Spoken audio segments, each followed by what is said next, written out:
Hi, everyone. Welcome to our Talks on Tuesday today.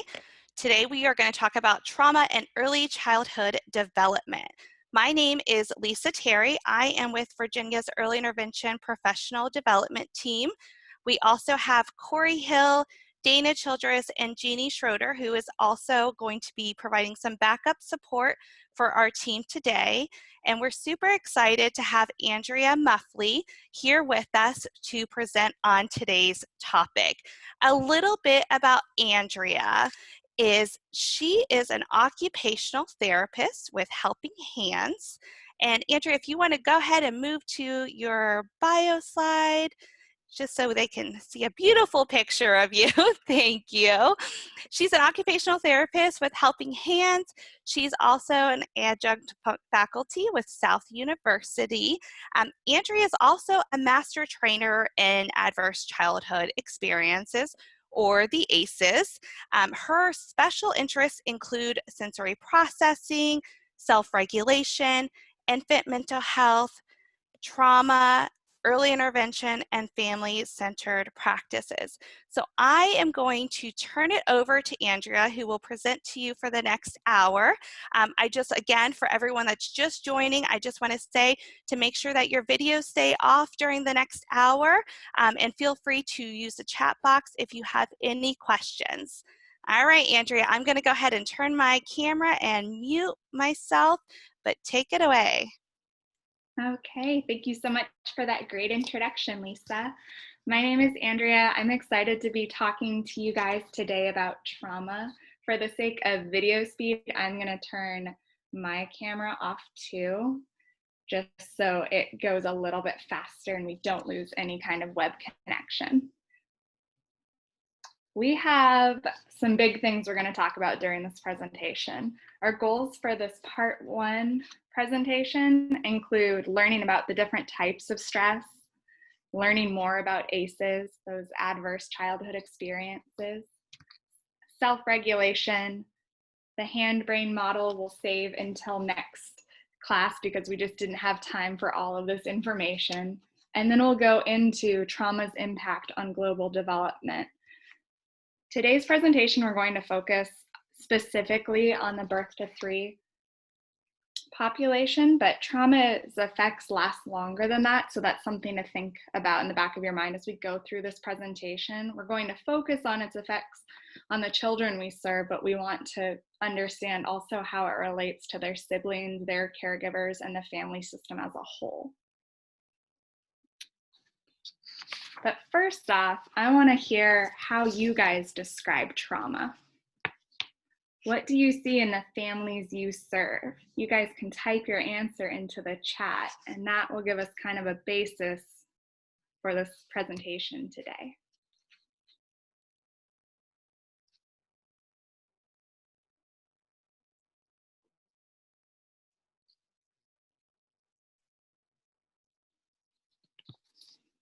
Yes, adverse experiences can be very traumatic. Aggressive behavior can pop up as a result of trauma. Trauma can create those emotional barriers such as stress, short tempers, anxiety. It can create a lot of chaos in the family, causing the whole family system to shift. We can see a lot of those shut down children we see that have difficulty expressing emotions. It might result in some different behaviors than we're used to seeing. And every single family we see that's affected by trauma will show those effects in a different way. Health issues can be a source of trauma or stress. Living through an upsetting experience such as a global pandemic or a deployment can all create trauma within that family system. And all of these different types of trauma affect the children we serve differently.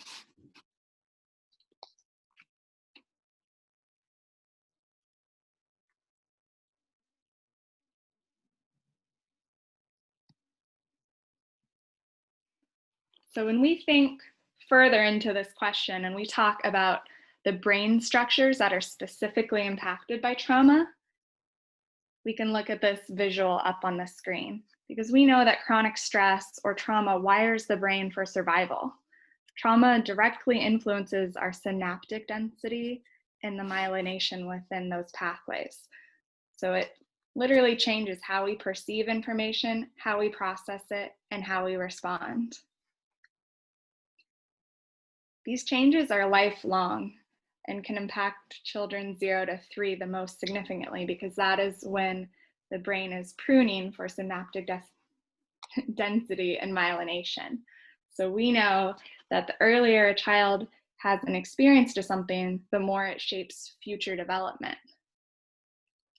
The information starts to come in at that brainstem level where the trauma can affect blood pressure, breathing, and heartbeat, moving up to the cerebellum where we move into our gross motor skills of balance, coordination, and it keeps going. Further up into the brain, we see the parietal lobe is affected. So that's where we work on language, sensation, and reading. Those language processing skills are known to be significantly impacted by trauma. The temporal lobe, where we talk about hearing, vision, memory, and speech, is really affected because the brain in trauma mode is actively scanning the environment, looking quickly and not deeply, often missing many of the details the rest of us are seeing when we're not in trauma mode. And carrying all that information all the way up to the frontal lobe, where our brain works on memory, movement, and behavior, those executive functioning skills. All of those different brain structures are significantly impacted by trauma. And these changes are lifelong, starting from birth. ACEs, the Adverse Childhood Study, did an experiment where they categorized 3 different types of ACEs into abuse, neglect, and household dysfunction. They found out that these events were significant enough to create toxic stress that negatively impacted childhood development onto their adulthood years. To learn more about this study, I'm going to play a video. It's long, but it's worth it. This study was a longitudinal study, and it goes into so many different details. We're talking about physiology, brain structure, childhood development, and long into adult health. So grab your cup of coffee and let's watch the video to see how these adverse childhood experiences influence the brain, body, and behavior of the clients and families we serve.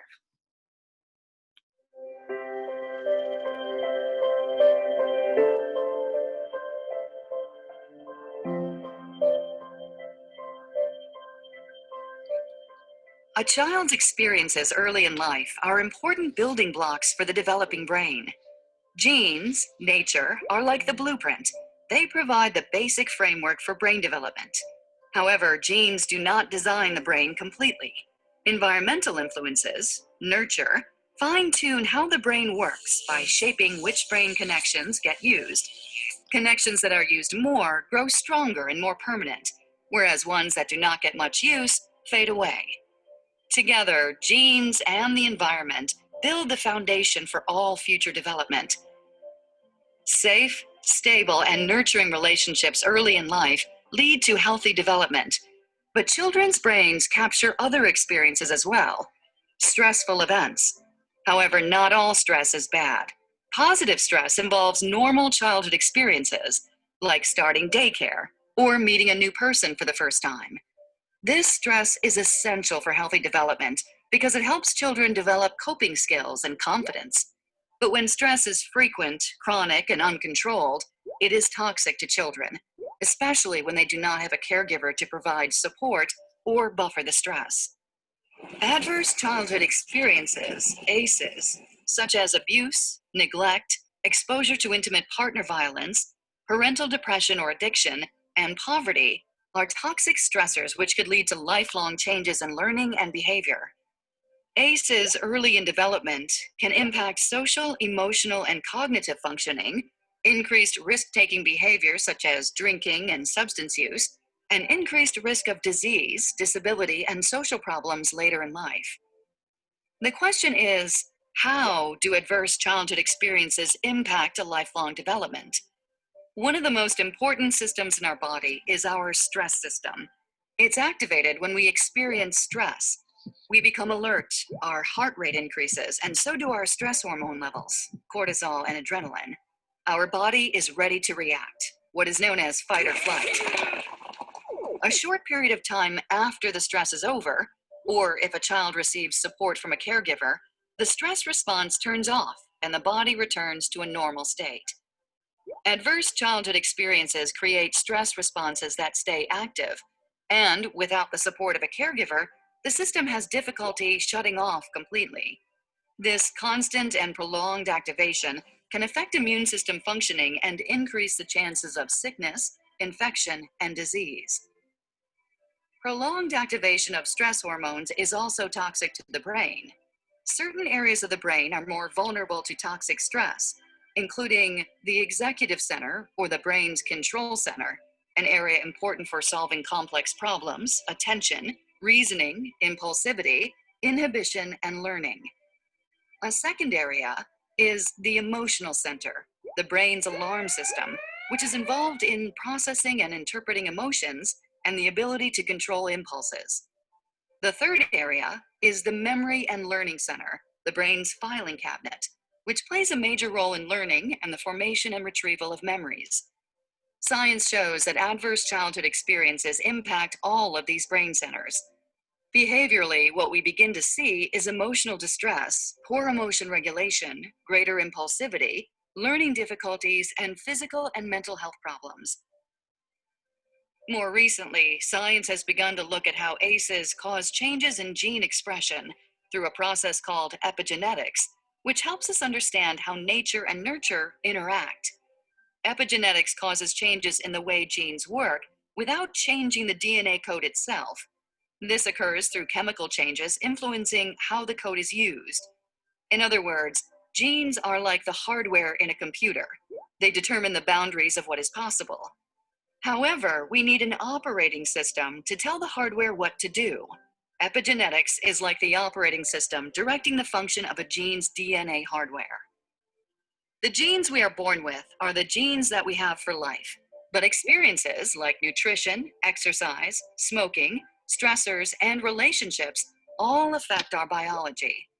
Adverse childhood experiences are associated with epigenetic changes related to stress, brain development, cognition, and systems associated with mental and physical health.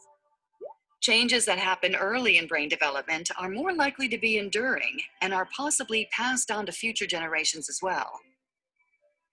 The good news is that positive, supportive relationships at any stage in life can make a difference.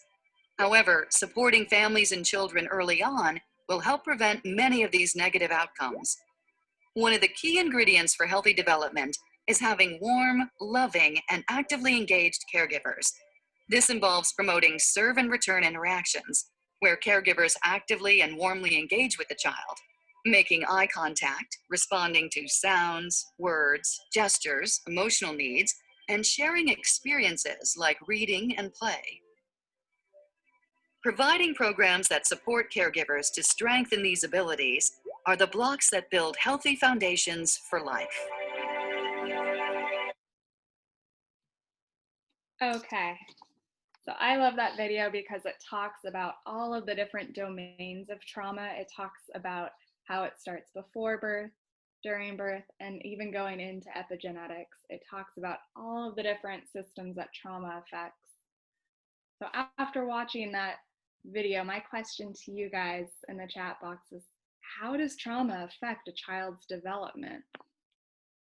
How do we take all that information we just learned from that video and relay it back into that birth to 3 childhood development?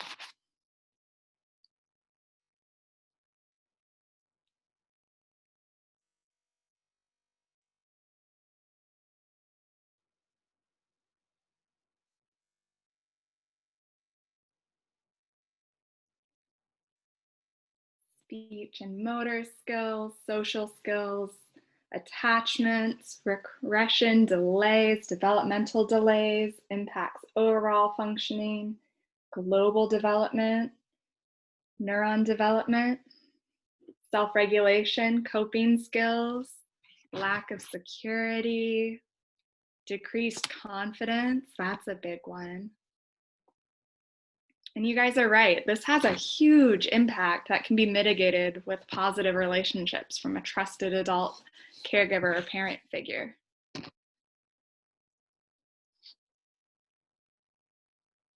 And we know that trauma impacts children's growth and development because when we're in that trauma brain state, our amygdala is constantly activated. And our amygdala is kind of what I like to call the bouncer of the brain. It decides what is safe and what isn't. Safe experiences get processed, move up the brain to all those different areas that control our speech, motor, language, and emotional attachment skills. So safe experiences get processed up through the brain, and then they get stored, forming new healthy pathways that our brain can access again and again because our amygdala has decided it's safe.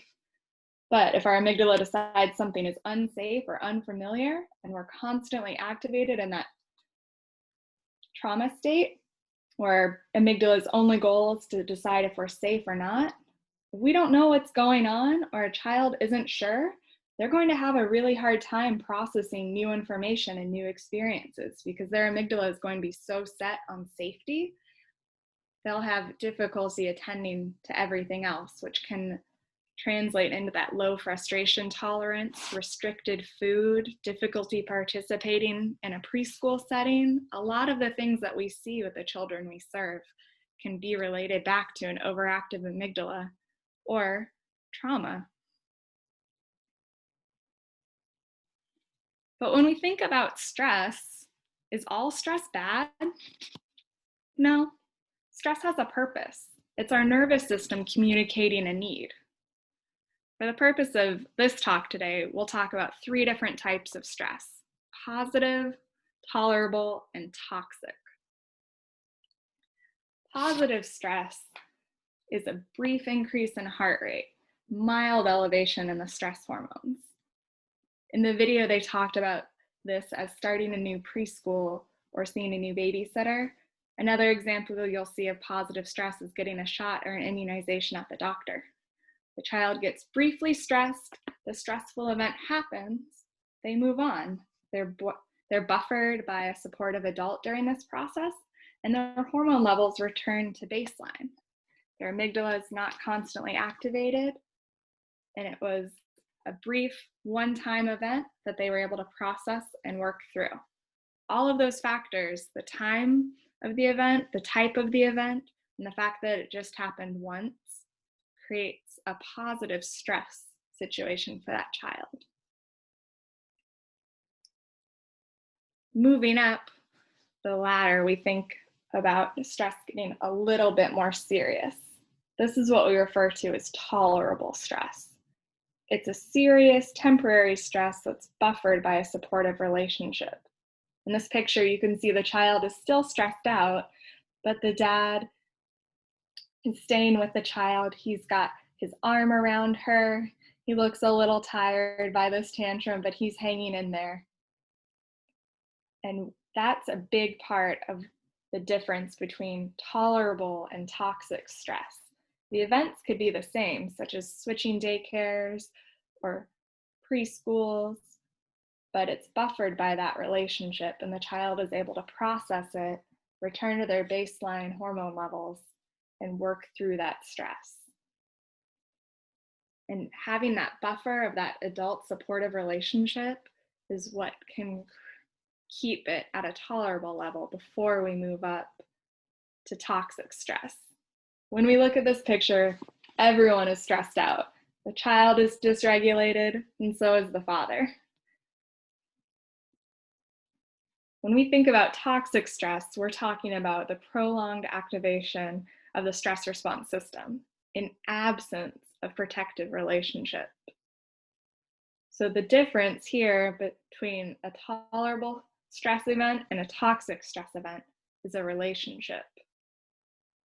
When the child is able to co-regulate with the caregiver, the same stressor moves down the ladder into tolerable. When the caregiver is able to move in and help the child process what's going on around them, the child's nervous system is allowed to return back to baseline, and their amygdala can turn off and they can move into a rest and relax state so their body can process this trauma, making it tolerable.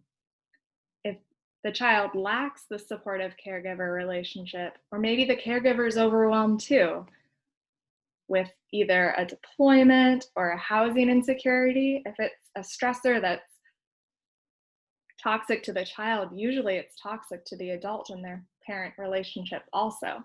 When the adult's unable to cope, they're unable to help their child cope. And that creates a toxic stress cycle.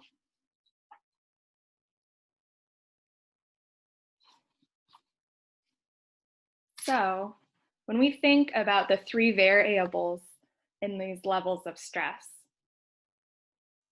between all of these events, the differences are in frequency, duration, and support available. Is it predictable? Do I have time to recover and turn off my fight or flight response?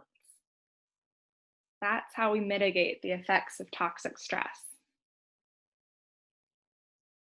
But when we're working with the families we serve, how do we prevent positive stress from turning into toxic stress?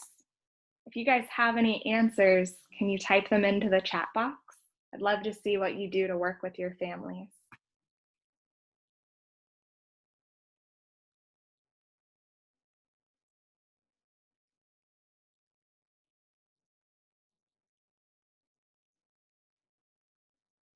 Providing support, community resources, supporting the caregiver during the child's development,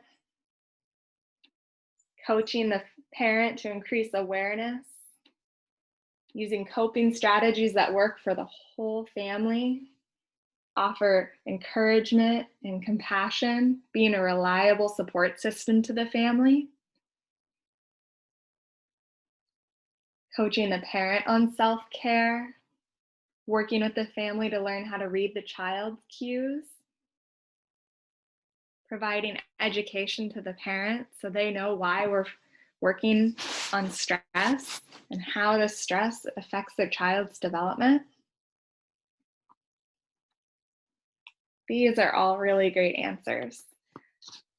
And that's exactly what we're going to talk about with the rest of this presentation. Now that we've gathered our history, we've learned how development's affected by stress, we've learned about the different types of stress. Let's learn a little bit more about how this affects the clients we serve. So we know that stress shapes development. That's something we've all seen with the families we serve. But one thing we don't talk about often enough is that this doesn't just start after they leave the hospital with a newborn baby. This toxic stress can begin in utero at conception. The video talked about this a little bit when they mentioned epigenetics. So the conditions in which the child is in the womb affect the child when they're coming out of the womb. For example, when we look at the child in red on the top of the screen, his early experiences during childhood were those of danger and insecurity.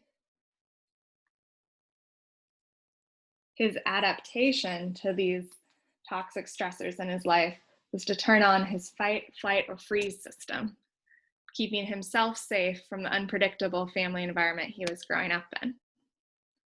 Translating that into adult functioning, he's set up to survive the worst conditions.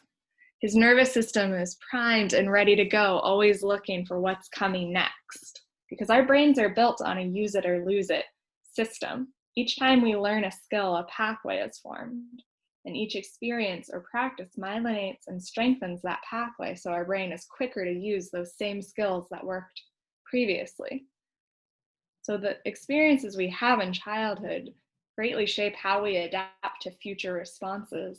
And if they're not mitigated, can carry over into our adult functioning as well. Because the neurons that fire together wire together. So when we look down at the child in green, her early childhood experiences were those of safety. In the picture, you can see her with her father holding a teddy bear, looking peaceful. Maybe they're reading a bedtime story together. She looks calm and regulated. Her adaptation to these early experiences is looking for people, processing the information around her, and seeing the possibility. She's had the opportunity to explore her early childhood in a safe, nurturing environment. So her adult functioning, she's set up to survive the best conditions. That's what she's had practice with. And she might be more vulnerable in the worst conditions compared to the child pictured in red.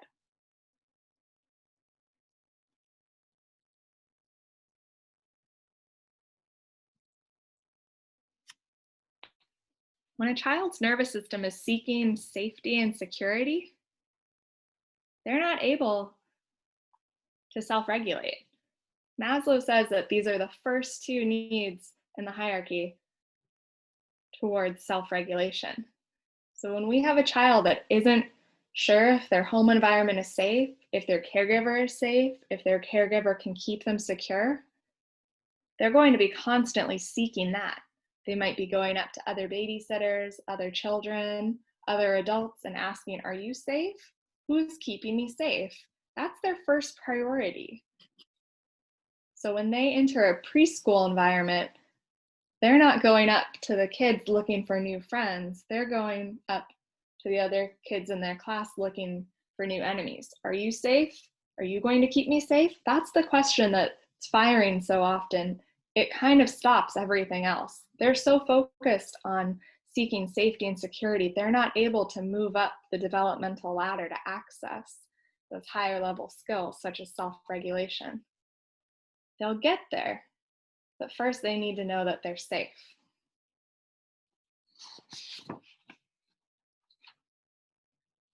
So when we think about a nervous system that's constantly screaming, "Am I safe?"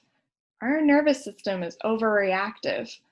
Our amygdala is constantly turning on, checking for safety and security. We're able to process things quickly as humans in this state and efficiently. We're scanning for danger and moving on. We can think about this when we're running to the grocery store after a full day of work.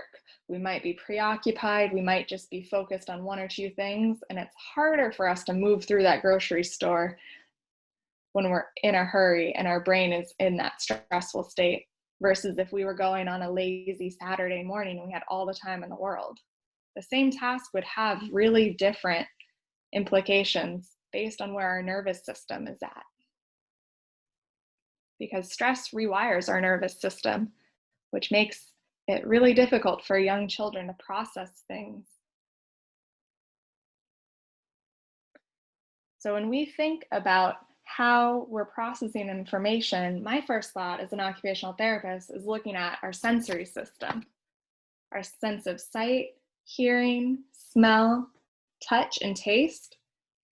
These are all things young children are really developing. So much of the world is new to them that they're constantly exploring and learning through sensory play. And one of the biggest things I work on with young children is feeding. So that's looking at sight, smell, touch, and taste. So, and a lot of young children thinking about unfamiliar foods, they get pretty nervous. They're not sure what it is, and they're not sure what they're supposed to do with it. So we explore this through a lot of different sensory play. My question for you guys is, how does trauma affect a child's ability to process new information?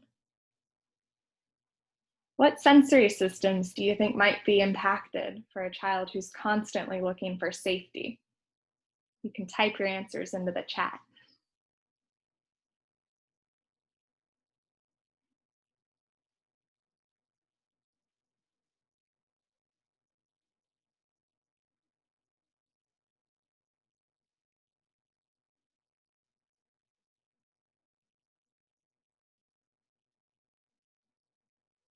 on edge, on alert. And if their basic needs aren't being met, the child is preoccupied. The whole body and nervous system is impacted.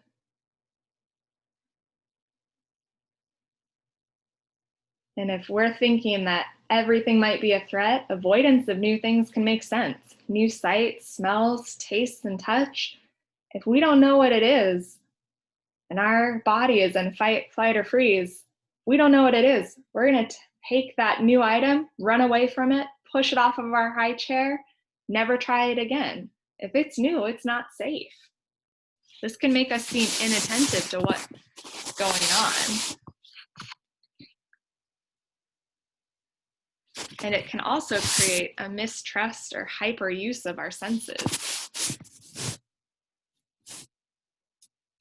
Trauma can cause a child to spend their time constantly elevated, and the buffer between that base state and their threshold of panic is much smaller, so something slightly different will send them over the edge, easier than a child with a more typical base state. Thank you, Jeffrey. That's a great insight. You guys touched on a lot of really interesting parts of how our nervous system is wired and how that can create a lot of avoidance, especially in young children that don't have the verbal skills to communicate. That's new, I've never seen it before. Instead of running away, having a tantrum, hiding behind a familiar adult. These are all different ways that a child's nervous system is impacted by trauma.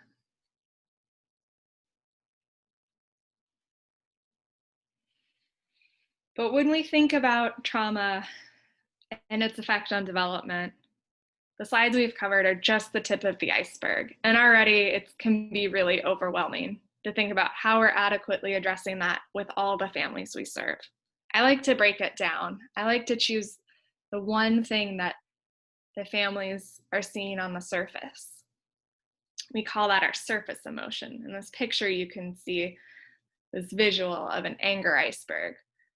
The anger is at the tip of the iceberg. It's our surface emotion. That's the visible behavior we're able to see. It could look like a tantrum. It could look like kicking. It could look like a lot of different things. But underneath the surface, it's blank. That's because I use this as a worksheet when I go visit families and I hear about all the concerns they're having with their child adapting to these new environments. What we see is just the tip of the surface, and what's going on underneath takes some detective work, especially with young children. Because we know that stress rewires our nervous system, which makes it difficult for young children to truly process their below the feeling surface. So we might actually have to dive under that surface and figure out, why is that child angry? What happened before? How did their anger surface? And why do you think this set them off? What's going on? And when we get the families actively engaged in that detective work, that problem solving with us, that's when we're able to pull all of this information together.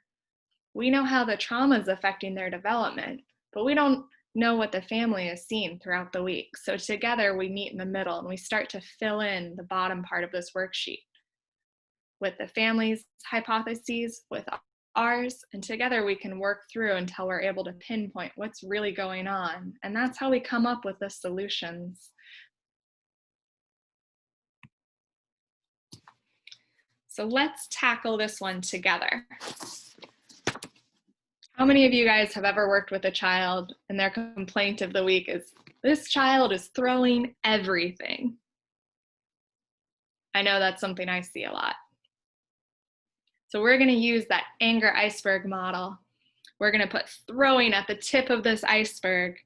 And I'm going to have you guys type in the chat, what's going on below the surface? What may be the underlying cause of throwing?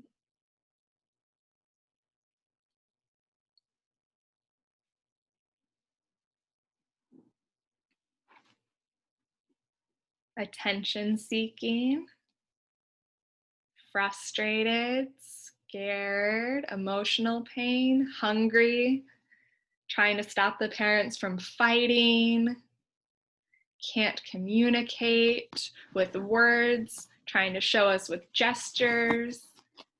It could be a physical ache or pain, like a stomach ache or headache. The child could be upset, saying, "You didn't give me what I wanted." It's a gesture the kiddo can control when they're upset. They can easily communicate with the adults around them to show them, "I'm upset," or "I'm tired, I'm not feeling well, I'm not understanding what you're asking." Those are all great hypotheses as to why the child is throwing. And yeah, even something as simple as, "I don't like this toy, get it out of my space," or "I don't know how to turn on this toy and play with it, but I know that it's fun to throw." There are a million different reasons for throwing.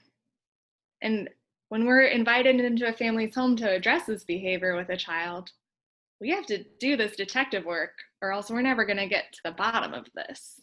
So when we bring in their caregiver or parent and talk this through together, we might be able to find out, oh, well, you know what? Baby sister's been teething this week. She's been crying a lot. So maybe my child throwing toys was a way to get more attention this week, or communicate that he was upset with a loud noise his baby sister was making all of a sudden. And that's when we start to pull in that background information we can use to guide our sessions and come up with appropriate coping strategies to mitigate the throwing. Because if we don't know the cause of it, we don't know how to treat it. Great job on that activity, guys. Let's do it again. Let's figure out biting. If biting is our surface behavior, what might be the underlying cause?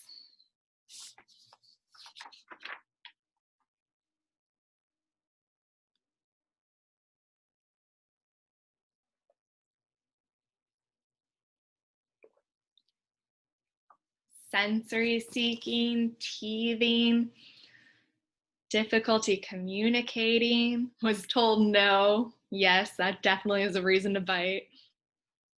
Wants a toy someone else has, trying to communicate with biting instead of words.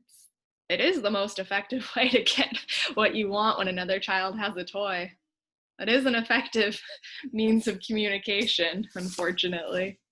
Defending ownership, seeking the reaction of the adults around them. These are all good potential reasons for biting.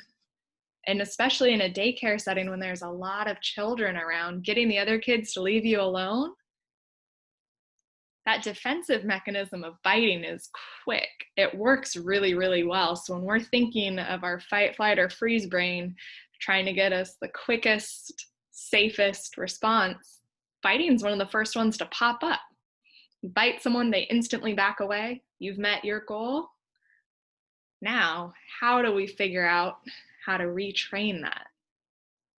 When we've identified the surface emotion, we can start to figure out how we can teach the child other less painful ways to communicate what's going on.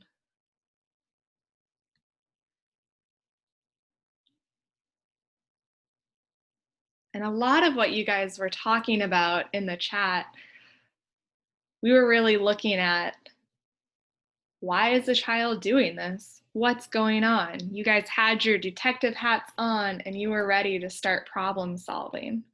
That's going to move us into our next few slides where we talk about self-regulation.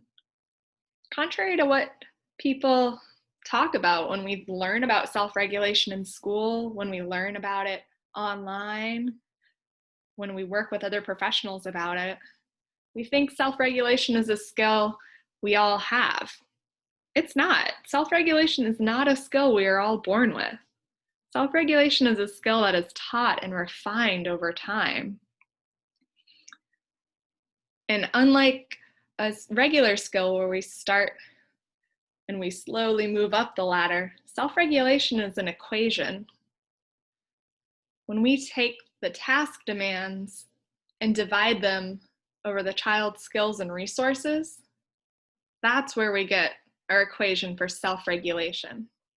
So when we're thinking about the demands that are placed on the child, we need to compare it to their skills and their resources to meet these demands.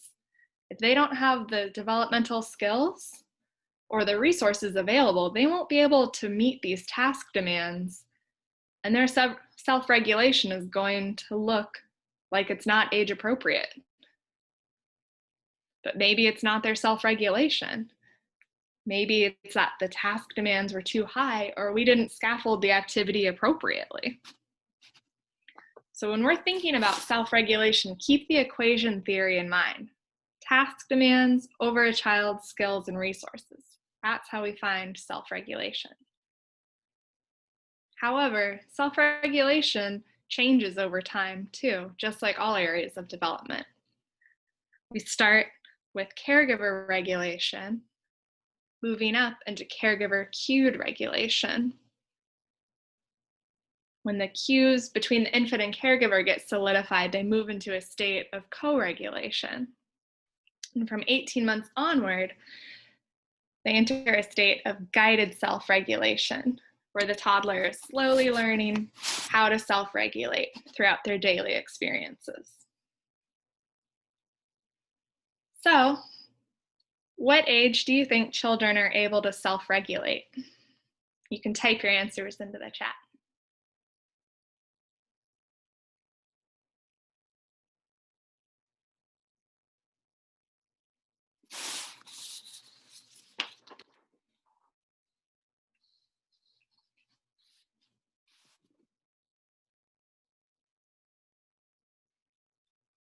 Varies from child to child, depending on the situation. 3, 10, starting at 6 months. 8. Ooh, when they have the language skills to process the frustration. 5. These are all really good guesses, guys.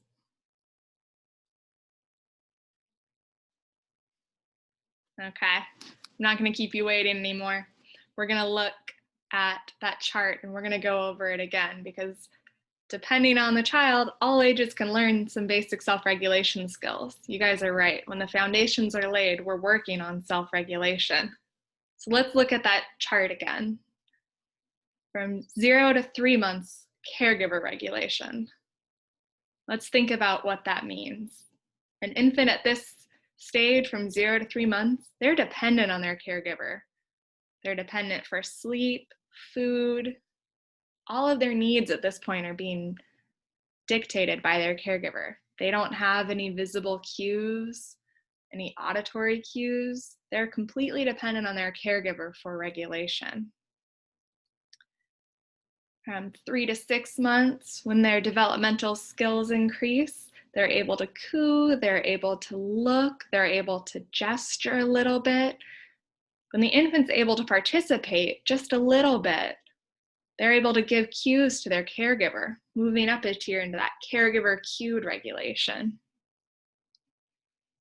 From 6 to 18 months, those cues get more and more intense. The infant starts talking, starts walking, starts getting into things, starts really pulling items down to show to the caregiver. They enter that state of co-regulation, where the infant really has a say in what's going on and can communicate a lot more actively with their caregiver. That's how they enter co-regulation. But then from 18 months and upward, this chart stops. It leaves us hanging at guided self-regulation. And that's our answer. Self-regulation is a skill that's taught over time. We have really different expectations for all of these age groups. If we do something to upset a toddler, they might start screaming, throw themselves to the ground, have a full-blown tantrum. And that would be okay. From a self-regulation standpoint, that would be pretty expected. If we told a school-age child no, they might have a bit of a meltdown and say no and act pretty upset.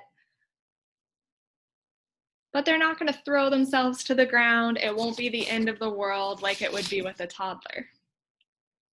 When they enter adolescent years and we tell a teenager, no, they might get pretty mad. They might storm away, walk off, but they're probably not going to have a tantrum. And when we tell an adult no, they're going to be a little mad, but they'll probably say, okay, thanks for trying, and walk on. They'll process it more quickly, more efficiently, because they have more foundational skills, more executive functioning skills, more emotional regulation skills to process this. They've had more experience being told no also. So when we think about the task demands and the skills and resources, adults have the most. So out of all of these age groups, they should be able to self-regulate the best if they have all of the resources and all of the skills available to them. So when we're thinking about self-regulation, we want to think about co-regulation. What are we doing as the trusted adults in this child's life? What are we doing to help them co-regulate? What skills are we modeling? What breathing techniques are we using? What soothing voice can we use when they're upset so that they learn from an early age that they can trust an adult to help them process their feelings? And that will help lay a firm foundation for self-regulation.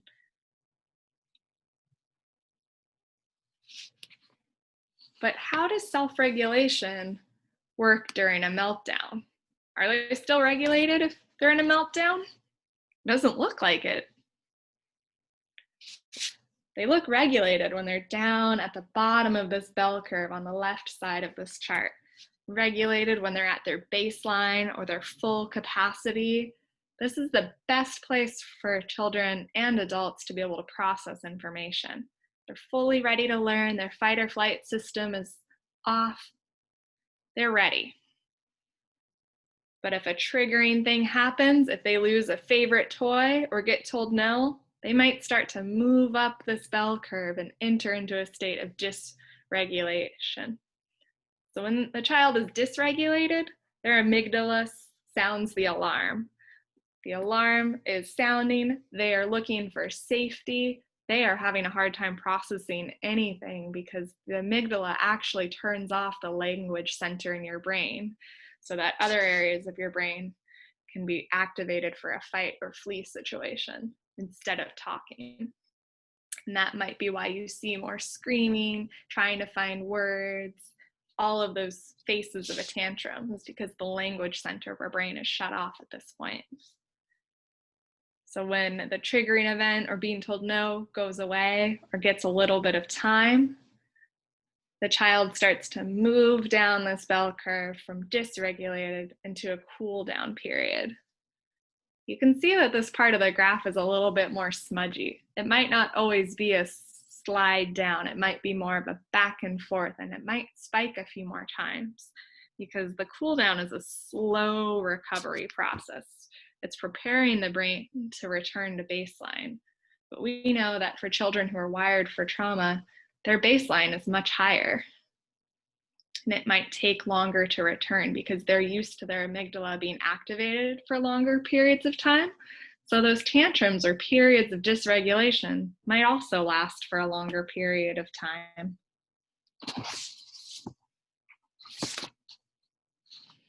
This bell curve is another model I like to use when I work with families because it's something I can quickly draw on a piece of paper. And then we can talk about what happened before, what happened at the peak of the meltdown, and what does the cool down phase look for the child. Then I turn the diagram over to the parent and I say, how do we support your child during this meltdown? Under regulated, we write down little blurbs of what it looks like. They're calm, they're breathing, they're in their own space.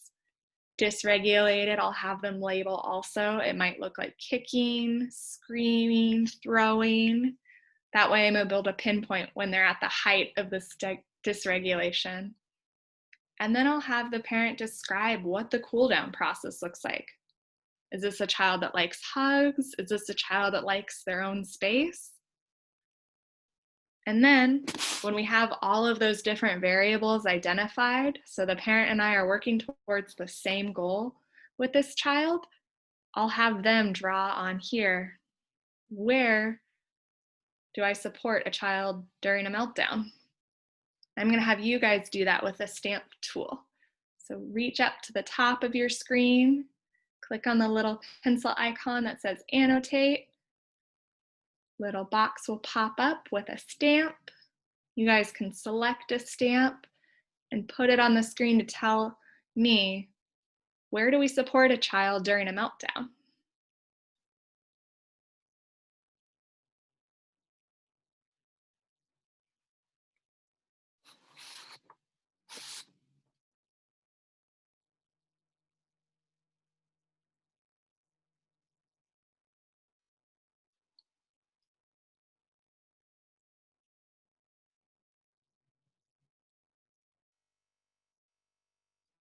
Whoa, you guys are fast stampers.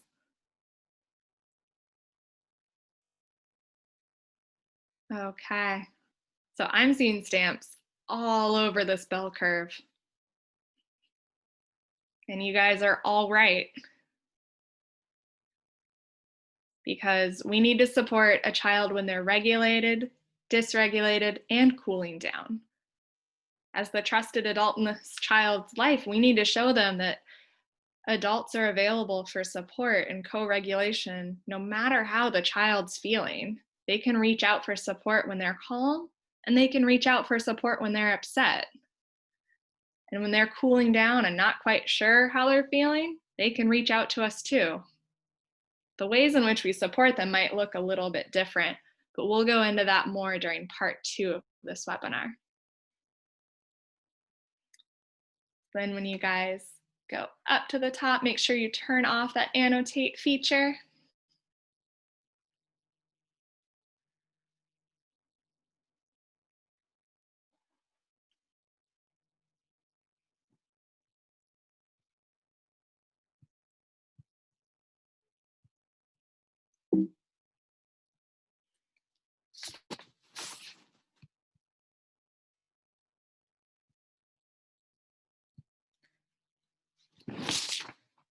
So we learned a lot about trauma and how we can understand these principles and apply it to the work we do with our birth to 3 families.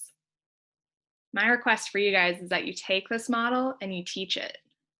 Help caregivers understand the regulation cycle. Help caregivers learn to pinpoint where their child is at so that you can learn when to intervene. And help caregivers understand the physiology of their toddlers developing emotions, because there's a lot to work through when we're talking about trauma in young children.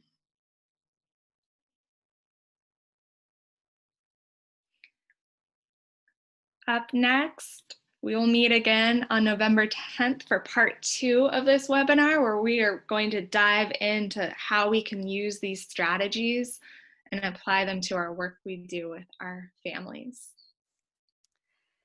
Thank you, Andrea, so much. You have my brain stirring with information and thinking about how we're identifying and using this information with families. I just want to let everyone know, thank you for joining us. You will receive a survey. Oh, there you go. Thank you, Jeannie, for posting that in the chat box. If you click that survey and complete it, then you will receive a certificate.